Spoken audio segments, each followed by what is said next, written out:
Pharaoh Sneferu built 3 of the greatest pyramids of the Old Kingdom, in Meidum, the Bent, and the Red Pyramid. 3 of the 6 largest pyramids in Egypt. Logic dictates he must be buried in one of them. But there is a huge problem. None of Sneferu's pyramids show any trace of a stone sarcophagus.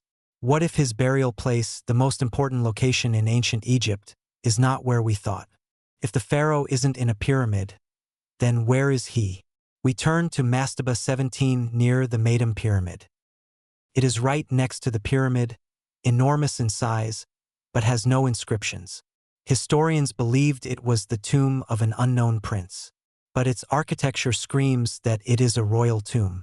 The fact, inside Mastaba 17 is the earliest known granite sarcophagus, thicker and more expertly crafted than the sarcophagus found in the Great Pyramid. At that time, such a sarcophagus could only belong to one person, Pharaoh Sneferu. Mastaba 17 was built as the most secure tomb ever. Archaeologists found that it had no entrance passage.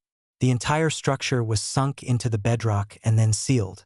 This means the tomb was built for someone who was already deceased and was placed inside before construction was completed. Furthermore, it was designed for only one occupant, whereas viziers were always buried with their wives. Such a single burial was reserved only for pharaohs. Why weren't the Old Kingdom elite buried next to Sneferu's pyramids? They built their tombs elsewhere.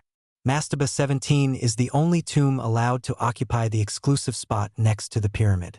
Key fact: analysis of limestone chips showed that Mastaba 17 was built at the very end of Sneferu's reign, just as the Meidum pyramid was receiving its final smooth casing. This means the location was claimed at the last minute, specifically for the pharaoh's interment. When Mastaba 17 was opened, it was discovered that robbers had broken in, knowing the precise location of the interior dead-end corridors. This suggests the robbery occurred immediately, possibly at the direction of the new king Kufu, Sneferu's son. Hypothesis: Kufu may have secretly interred his father in Mastaba 17 to free himself from the need to build a Mastaba tomb. He wanted to be the first true sun god, buried in the new pyramid at Giza, forever changing tradition. Mastaba 17 became a compromise for his father and the first instance of a secret burial. Legends state that great kings were not buried in pyramids, but their bodies were secretly reinterred in unmarked locations. In this context, Mastaba 17 and even the secret, mummyless burial of Khufu's mother look like part of a new era, one where tomb security became more important than monumentality. Sneferu, whose reputation never waned, likely rested in Mastaba 17, while his son Kufu, who became a tyrant in the eyes of posterity, led this revolution in burial rites. The question: if Sneferu and Kufu are not in their pyramids, is there another unmarked tomb of a 4th dynasty pharaoh waiting for us somewhere in the desert?